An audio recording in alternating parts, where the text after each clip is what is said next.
Hi, this is Jeff from the Ozark Mountains. That's in Missouri, in the USA. I got out all my Casio branded pocket computers to see what still needed work and what was already fixed. And I was shocked to find that I had left batteries in a few of them. And I also found, even though this was a little solar powered calculator, there was actually a battery inside too. So I took all the batteries out. It's always a good thing to double check that.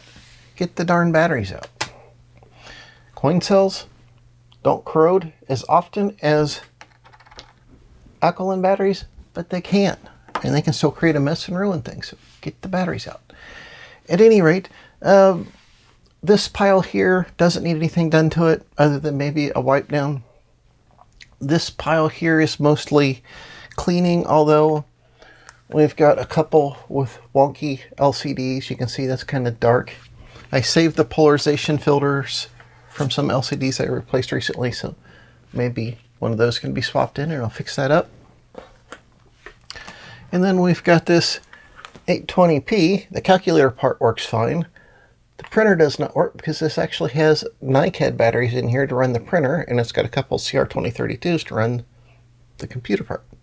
So I'd like to take this apart to see if we can replace those batteries.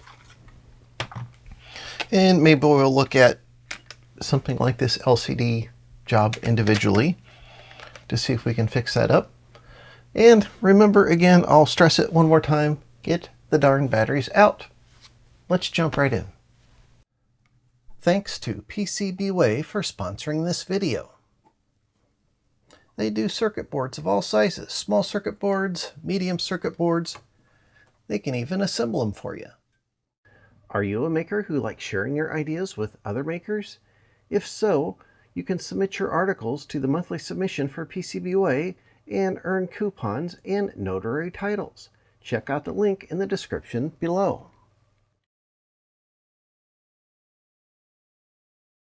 Well, I figured we would start with this sad little PB100, which has the wonky LCD. No, this actually works. You can see characters on here. I'll put some batteries in it in a minute and show you that. The first thing I want to do is replace this crumbling foam pad because that stuff gets in here everywhere. I bought this roll of 1mm thick self-adhesive foam, I think from Amazon. I'll put the link down below in the description. There's a whole set of stuff from Amazon. And I cut out several pieces here and made a map as to the size and where it goes. So that way I can put this in my folder of Casio Pocket Computer information and refer to it later. And now I think to get this guy out of here, or to get the foam off of here, we'll just pour a little denatured alcohol on there and let it set. Maybe use a bit of a spudger here to do some scraping. It's getting the worst of the foam off. Anyhow, I'll get this cleaned off here and then we'll stick a new piece on. That got that pad off of there. It's kind of interesting to see crumbles even made their way underneath this plastic sheet here. I'm guessing through this little punch out thing that's right there. I took some soap and water, a little cleanser, and cleaned up the back of this. That looks a lot better now. And I made a mark with a marker where this should be aligned like that. It's not hypercritical, but you know, try to make it close to the original.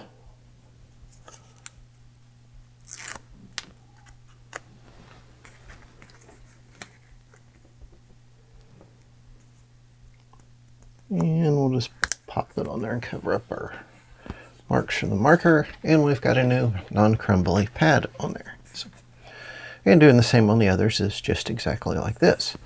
Now, if you wanted to be really hyper vigilant, you could peel this plastic sheet off the inside, clean all that stuff out of there, and then spray glue that back on. But I don't think that's necessary. It's not a part we're going to see. We could wind up bending this thin aluminum back, trying to get this peeled off of there. It's stuck down there pretty good, so that'll work. And this presses against the battery and the RAM pack here. It presses against these areas to keep him in place, so it'll be doing its job now. Now we might see if we can happen to fix up that LCD a little bit. Okay, before starting to take this apart to see if we can replace this polarizing filter, I put some batteries in. And you can see the LCD is functional and we can adjust the contrast. It's just it looks like the polarizing film has started to go black and there's some black specks. Maybe that's in the LCD itself and we can't do anything about it. At least we can take it apart and have a look. Just setting the screws out in the same position I removed them from, so make sure they're all the same length. I think they are.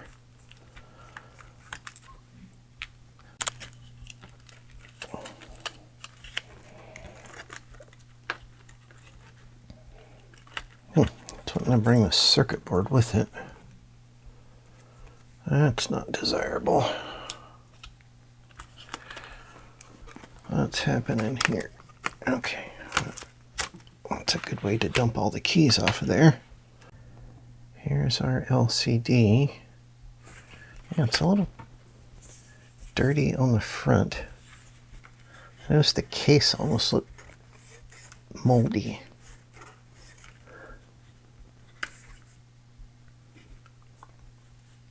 Oh, yeah, that may actually be in the... Yeah, this has had some water intrusion. Yep. Okay, we may be out of luck with this one. I think that is just a bad LCD. The circuit board looks clean. No corrosion there. There is some fuzz or something on this side of the LCD, which is weird. So maybe something was spilled onto the LCD, and over time it's deteriorated it. That is glued to the metal frame, I think.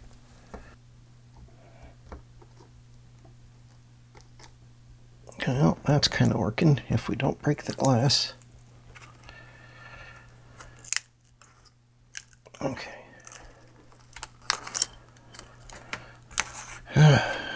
Okay.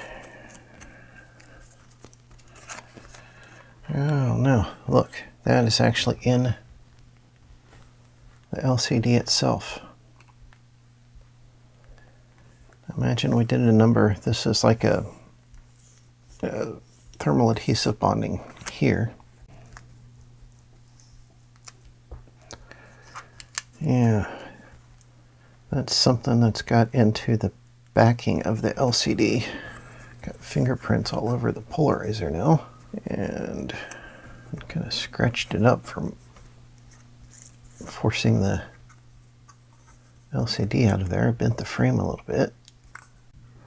So it's just something in the silver backing material of the LCD. I wonder if that can be replaced. Since it's broke anyhow,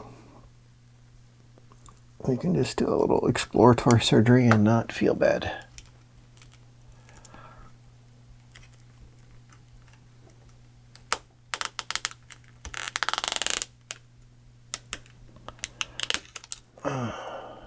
Yeah, look at that. That's where the deterioration is. There's something else over the silver part. If I'm remembering right, that's some type of polarizing film too. Well, after tearing this LCD apart and peeling off that reflective backing that was all messed up, I got to wondering if it would be possible to fix it. And you can see this is overly dark, but we can see all the characters. So what I did is I cut a couple of pieces of white paper, actually rectangular, not sloppy like this, that were the size of this reflective piece we peeled off the back of the LCD. And I had a couple of these polarizer pieces left over from some other pocket computers.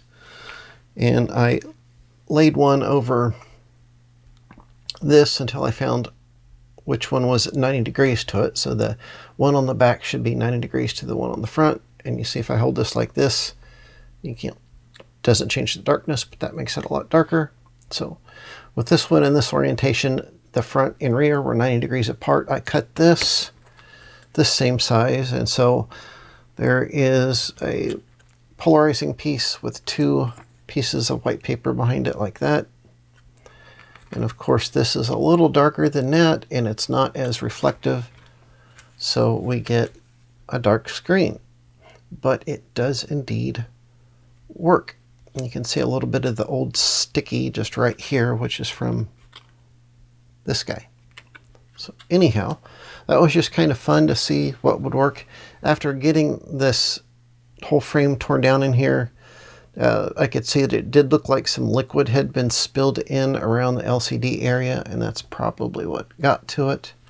In actuality, I bought this particular unit figuring it was dead because I wanted the RAM chip, which is down in this area. I've got another PB100, which is rather nice looking, but it has a dead RAM chip. So I was figuring on taking the RAM out of this and putting in that one and having one good unit. And I think I'll still do that because I don't think even if I find this reflective polarizing sheet, if I can find a piece of that and get it cut and get it all back apart and put back together again, I'm not sure how well that'll work out. If you'd like me to give that a try to find the right material and try taking it apart and putting it back together again just to see what happens, just let me know in the comments below. But even if we stop at this stage, it was well worth taking apart and experimenting and learning a little about.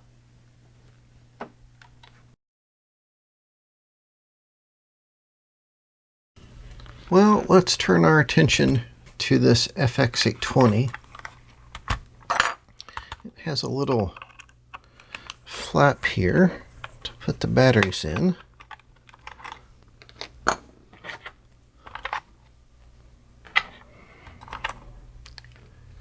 These are just CR2032s, which it seems a great number of these pocket computers use. And power on, even though it has an on button here. It's kind of weird, isn't it? Okay, it does have a reset there. You can see that the display is a little wonky. I think we just need a good cleaning on the battery contacts. And the computer part works just fine. The printer doesn't, because the printer runs on some NiCad cells that are in here. So the computer part runs on the CR2032s. So we'll take our batteries back out, the 2032s that is,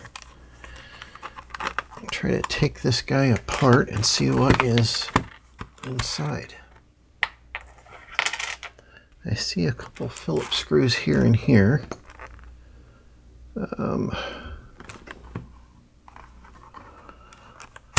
This plate almost looks like it comes off, but I don't think so. I think it's just set up to clip into something else.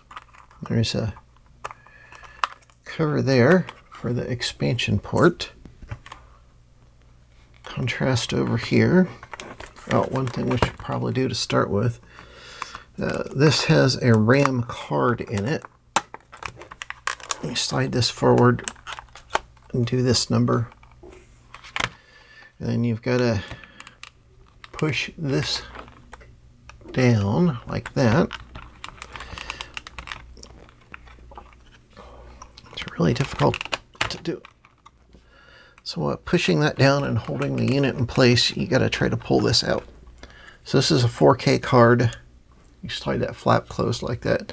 So you can have programs on here and slide it out, put a new RAM card in, and have removable storage that way. of an interesting idea. So let's remove these two Phillips screws.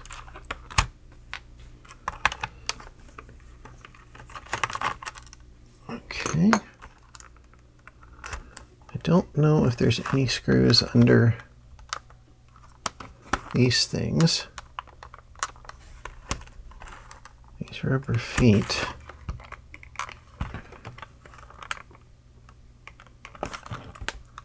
It's not acting like it, so it's kind of separating, except for right here.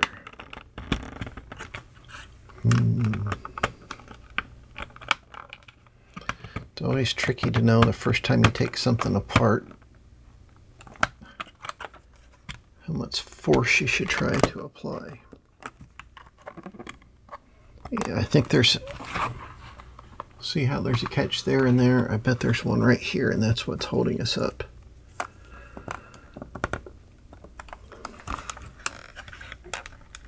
Yep, okay.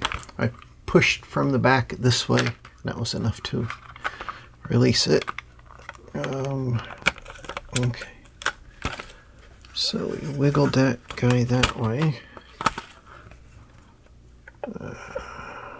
Okay. We got our NiCad pack out of there. Okay. So we don't need to have the RAM door open. Okay. Well, these are 4 AAA cells, which I do not have, so I'm going to have to order some. We've got some of the lovely crumbling foam in here. Luckily, it's about the same size as the pieces we already cut. So it looks like this board controls the printer. And this is the computer. This is the ribbon cable that goes to the LCD. RAM card holder. It's got this interesting tiny little 3-position ribbon cable here. That's rather curious. But inside I don't see any real signs of battery corrosion, which is a good thing. Oh, I know what this is. This is, you might be able to see another similar ribbon cable right here that goes to this switch. This is the interlock switch for this RAM card. You have to have the RAM card locked in before it'll run. That's what that is. Okay. So what we need is some 4 AAA cells to build a pack. To figure out which one of these is positive and which is negative. And retro. Don't know if you can see that gear right here. It looks like it's kind of jammed in there sideways.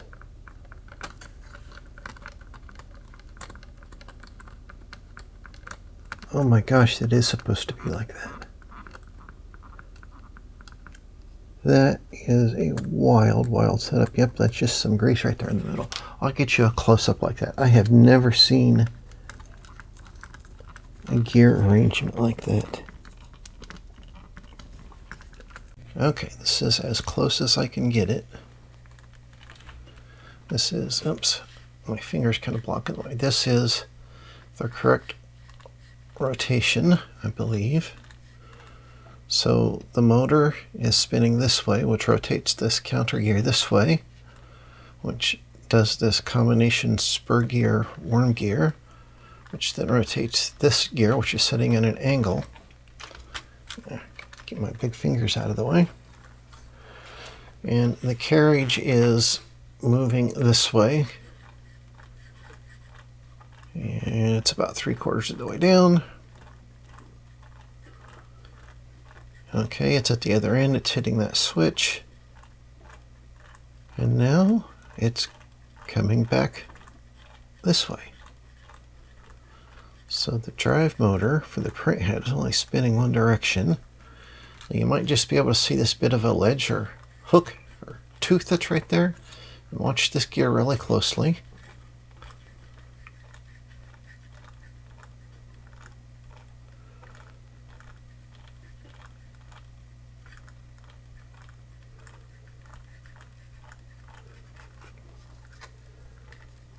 See that very slight rotation? That's what's pulling the paper through.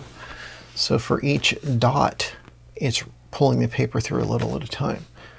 That is wild. I've never seen a gear canted in there at an angle like that.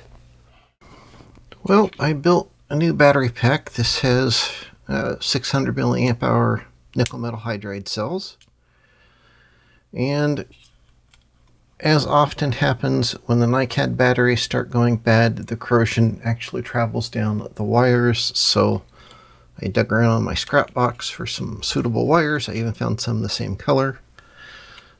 I checked my notes and pictures to find out which is which. They used yellow for positive and green for negative. So I'll just go ahead and remove the old wires one at a time from the board. Yeah, I'm gonna put some fresh solder on there too.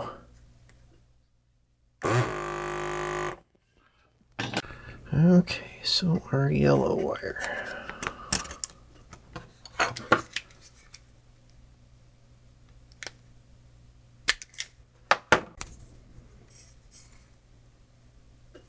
A little rosin paste flux. Just tinning the wire up here off camera.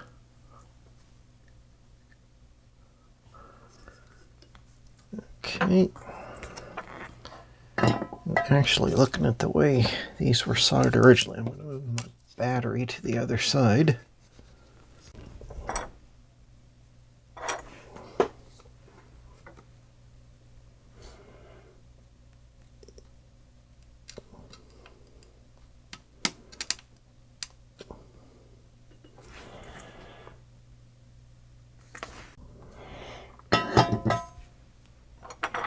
It is still not wanting to solder very well.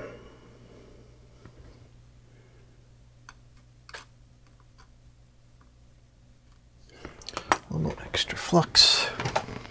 Get my soldering glasses on here so I can see better.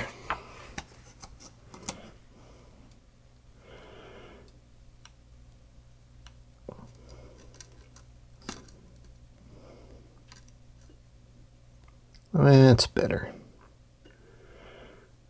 Okay.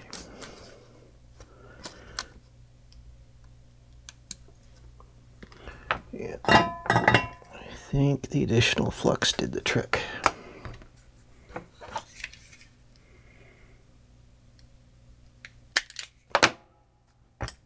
Go ahead and tin up this other lead. Just did these one at a time, so I don't have to worry about shorting the battery leads out. And the trick is to keep these two battery leads away from each other while soldering them.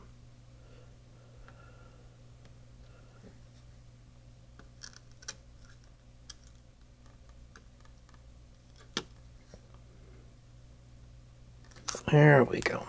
Okay. And I noticed kind of after the fact that the board is marked with a connection number and color. This says 17 black, 16P for purple, 5GR for green, 14, oh no, it's 15, the one almost cut off, and 14Y for yellow. Okay, now to assemble this. The leads go away from the printer like this. And notice there's a little piece of foam on here to keep it from banging around. Okay. So just like that.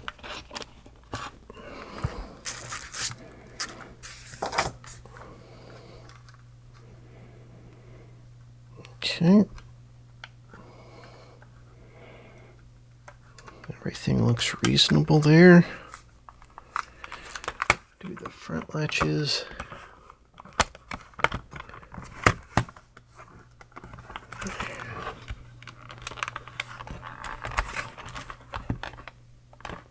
Okay, now while I had it apart, I measured the polarity of the charging jack here. This just charges the NiCad battery. It won't power the computer part.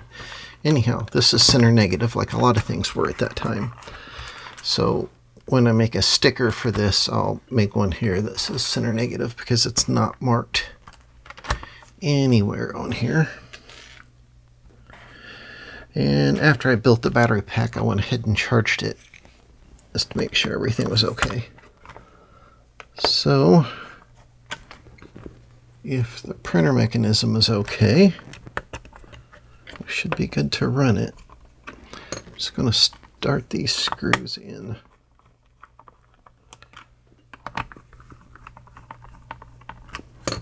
It's kind of curious. It has these brass inserts right here. It's like this was made to plug into something. I wonder what that was for. Okay. That goes like that.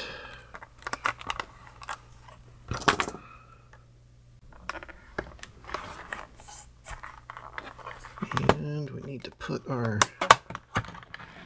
RAM card in here so it'll operate. Open up the window. It's a little easier getting in than out. You just push this deal down here. It's still not the easiest thing in the world to do. Yeah, and my furnace is kicking on again.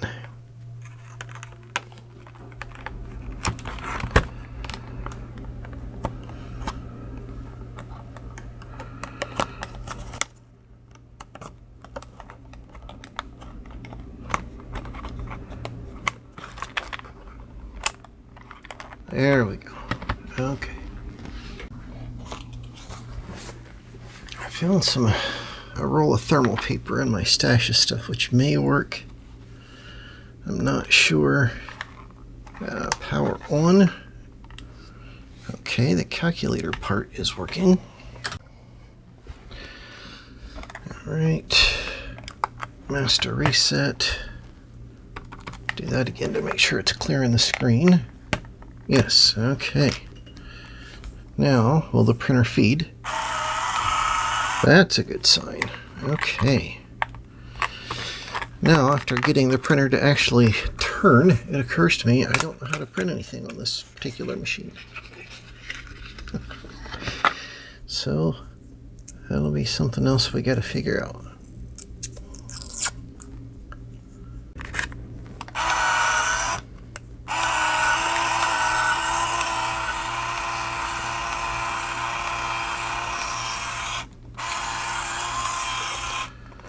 Okay.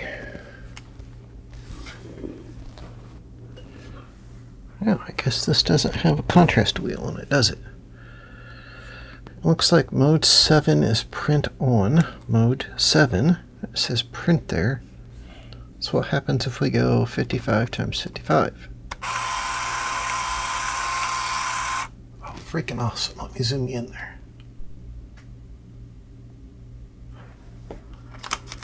It's a little faint. 1, 2, 3 times 4, 5, 6. Yep, it is printing out. Albeit a little faintly.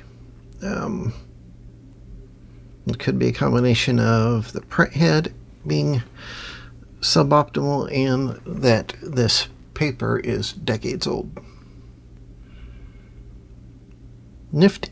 Okay, now I need to whip up a program that'll print a bunch of stuff out. Okay, I wrote a little program that just printed out the alphabet in 0 through 9 10 times. That works fine, listing the program. To get this thing to print out, you hit mode in 7, which turns on print mode, which basically just sends everything that goes to the LCD. It also sends it to the printer. That includes all the on-screen prompts and things like that. For instance, when I put it in programming mode, it printed out the same prompt that you see on the screen. This little messed up part right here was because I tried to put this paper roll in here. It's a little too big around for this area. I think it was like 2 or 3 millimeters larger in diameter than what this called for. But it works. After it got, kind of started into the roll, it prints out fine. This is like a cash register tape, so it's not the greatest print quality in the world, but it works. You can read it. It's thermal paper, so it's not going to last forever, but it's kind of a neat little package. 1980s programmable computer, not quite pocket-sized, with removable RAM cartridge and a built-in printer. So, pretty nifty, and as a bonus, it even works.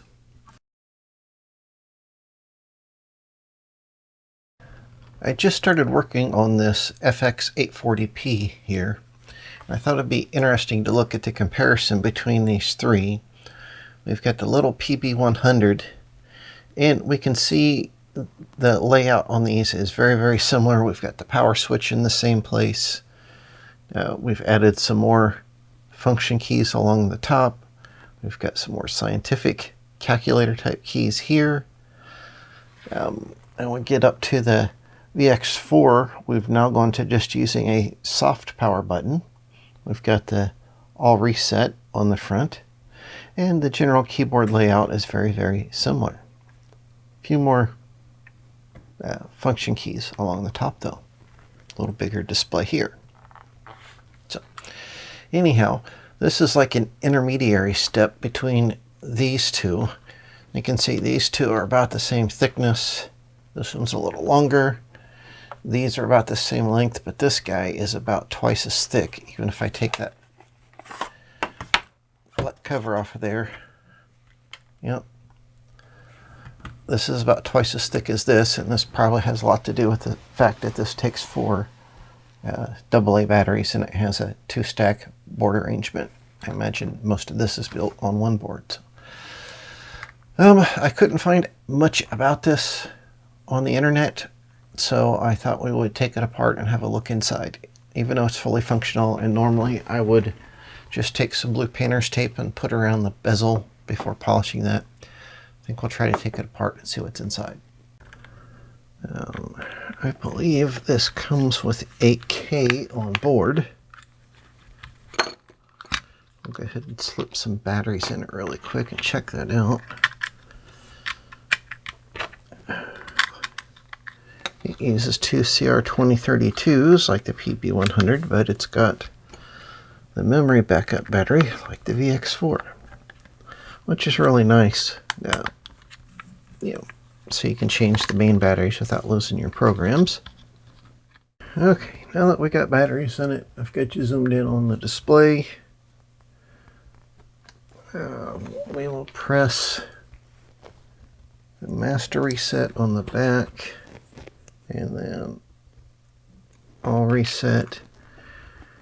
And on this one, if we do mode 1 to go into programming mode, it shows us all our program locations, and that we have about 4K left. So figure basic is using about 4K or 4.5K of memory, and we've got this left, which isn't a lot. But it works, other than it was a little dirty and it has a scratched up display. But now that we've seen how much memory it thinks it has, let's look at what's inside it. Maybe we can do an internal memory upgrade on this guy. Okay, this is reminiscent of the VX4. We've got 1, 2, 3, 4, 5, 6, 7, 8, 9, 10, 11, 12, 13, 14, or 15 if I didn't count that one before. So hopefully these are all the same length. I'll kind of set them out here in order. If they're not the same length, I'll make a map. And very gently lift this off of here. Maybe this is a piezo. Yes, that's a piezo. we've got long enough wires to slide the back out like that. Okay, so we've got display drivers here. Contrast pot, master reset. This is where our memory expansion goes. Battery holder over here.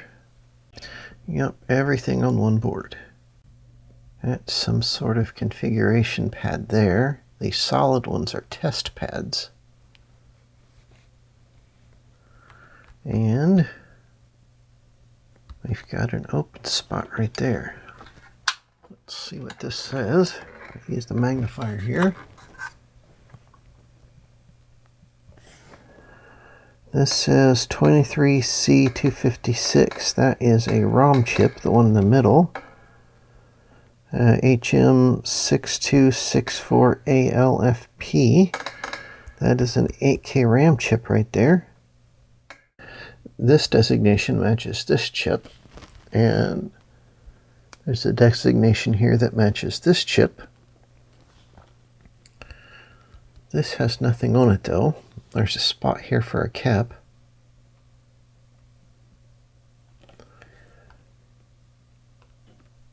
And we have one jumper here. There's a bit of a jumper there too. So this looks the same inside. This is the FX850. I did find an image of that.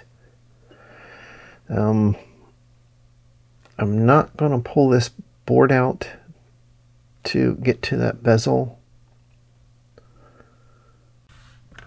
These ribbon cables here can be finicky. If you move them, they can either be fine or they can break. So I'm not going to tempt fate on this one. I'm going to try to do a little more research on this position here to see if we can swap in a 32K chip here or add another 8K chip here and get this upgraded. Yep, I took it apart. After looking at this board, it seemed like it might be like the VX4 where you could swap out the 8K chip for a 32K chip and change your jumper, and indeed you can. Thanks to Pyoiter for pointing me toward the service manual and some other pictures of other boards that I found on the internet, I was able to determine how to set the jumpers. You just unjumper B and jumper A. I actually had to use a little piece of wire because the solder block wasn't wanting to stick. And then I popped on a 32K RAM chip here. So the update is just like doing the VX4. And it's a little more complicated to take apart. And I added some paper here to hold the LCD in place and taped it because I didn't want that flopping around. And now I've got to put it back together. So the general idea is I'll untape this mess, get the LCD set down in place. There's a couple little tiny screws that hold it in. And then we'll slip in these plastic sheets and close the board back over it. And there's one little screw that holds the board in, plus the case screws. So, and it also seems like, thanks to also some information from Pyoiter, other models of this had two ROMs here. This has a 256K bit or 32K byte ROM.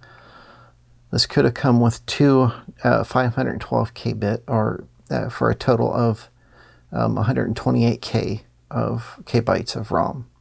So evidently the higher number the model, the more functions that were built into it.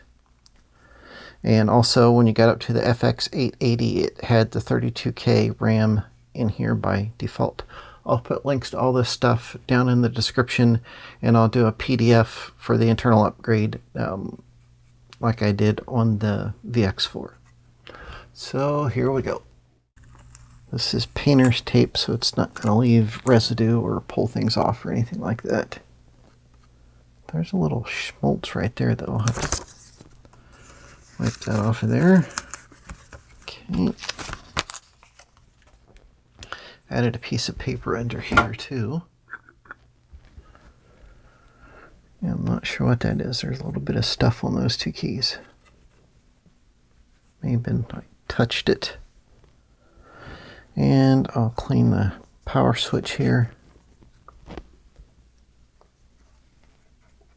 And on here. Those always seem to get the dirtiest. A little bit of something on that corner of the LCD. It's not wanting to come off, so.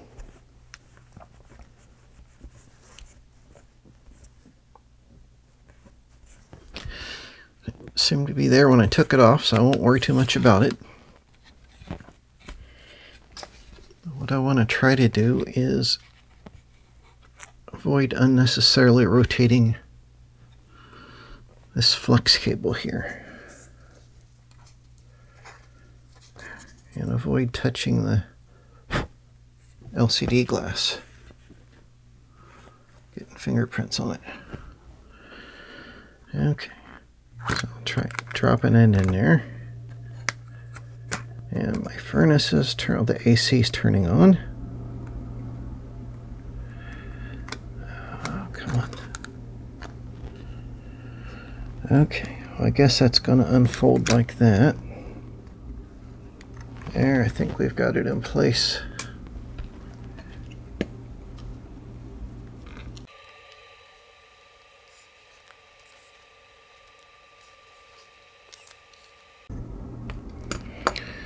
Okay, now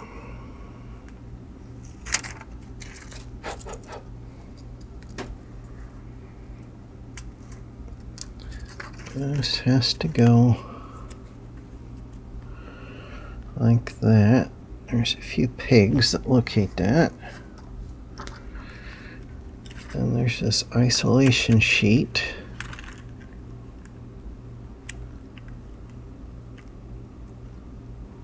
It should go like that. Got our two springs still there. There's a little bitty spring right there. I'll rotate that around.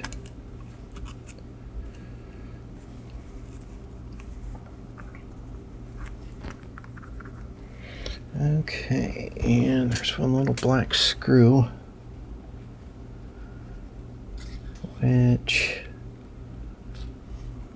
okay, I've rotated this 180, and I held this cover up here and looked at where all various screws went through, and this is one hole that wasn't in this part, and I confirmed with the video I took earlier that is where that screw goes.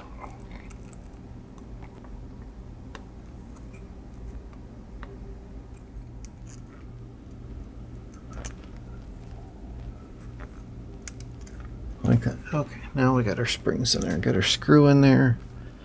Everything else looks okay. We got this section of the board cleaned up.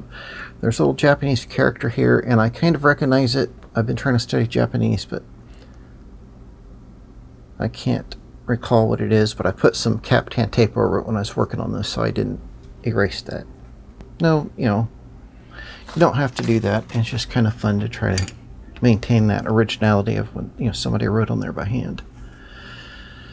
Now, I'll pop this cover back on. Make sure our springs are poking through here. Oops, I gotta solder the speaker wires on, don't I? Okay, I'll solder the speaker wires on, put the cover on, and then we'll give it a test. Okay, moment of truth. Back together, except for the back cover. Battery's in.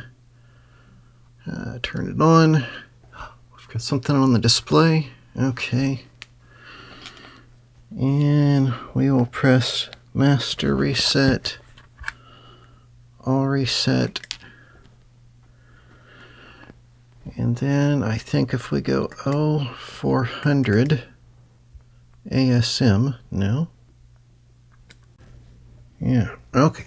Well, on the 850 and later models, there is a test function at 0400, but this doesn't have it. But if we go to mode 1, it's not seeing the additional RAM. Still showing 35, 36 bytes.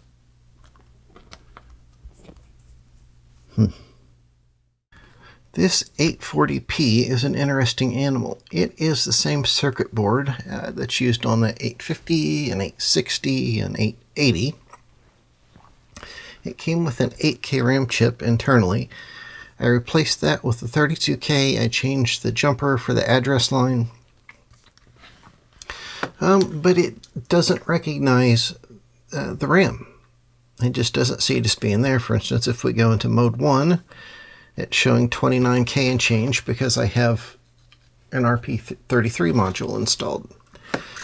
The really odd thing is that even though it's not seeing that RAM, I wrote a program that poked in starting from 000 every 1000 hex, so 000, 1000, 2000 hex, etc. It reads out what value's there, increments it, pokes it, reads it, and then fixes it. And I can peek and poke to the entire 64K RAM area, just like it was on an expanded 850 or the 880, or even the 860, which I believe could have 32K internally. So the only thing I can guess is that they left that out of the ROM because it's a much smaller ROM and they thought they would never have these with 32K internally. Maybe something's wrong with the particular memory cell that it's checking to see if the ROM is there but the rest of the memory is okay. I don't think so, but who knows.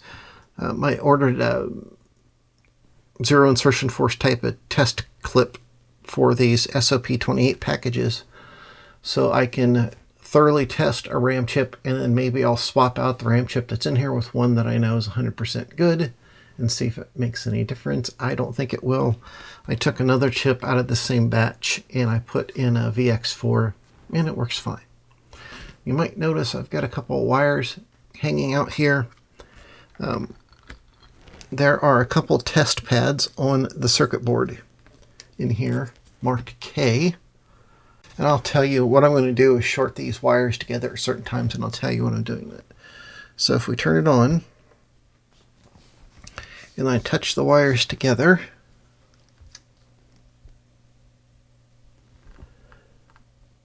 see, it tells you that it's got 8K internal, 32K option RAM, and that the RAM is okay. That's not 0K, that's okay. So it does a test. This doesn't see it either. Touch it again. It tells you the ROM checksum again. It's testing the screen.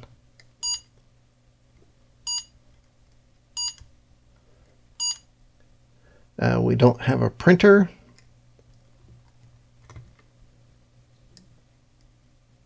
And it goes through there. There's also, and that goes along with the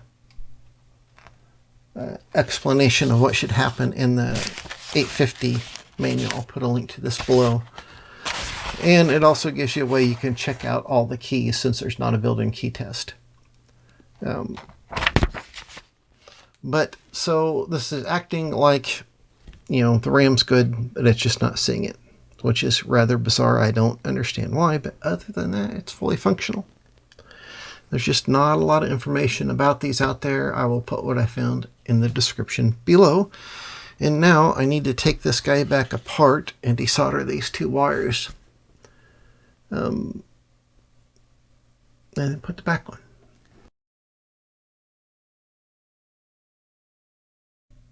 Well, how did we get along? We got all our pocket computers here cleaned up, and most of them are working pretty good. I printed out some labels to put on each one to remind myself what I did. For instance, when a battery pack was replaced, that type of thing, I marked the polarity of the charging jack because it wasn't on there. I need to figure out what voltage that should be and change that sticker just a little bit. Added a 32K internal upgrade to this VX4. We tried the 32K internal upgrade on this FX840P, And the RAM's there, and it works, but BASIC doesn't see it, but it saw the 32K external upgrade. That was kind of an interesting one.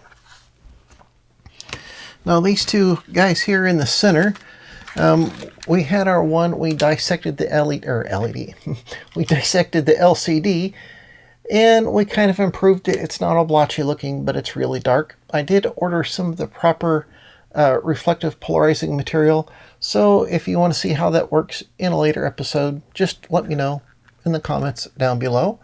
I really bought these two as parts. They were pretty cheap. This PB200 was really beat up, but the display looks pretty good. It goes out a few lines at a time unless you twist it just right. That big ribbon cable thing in there is not in good shape. Like I said, these were like 10 bucks or something like that a piece. Not expensive, and they were good for parts. Well, another good thing we accomplished, of course, is get all the batteries out of everything. Remember, get the darn batteries out.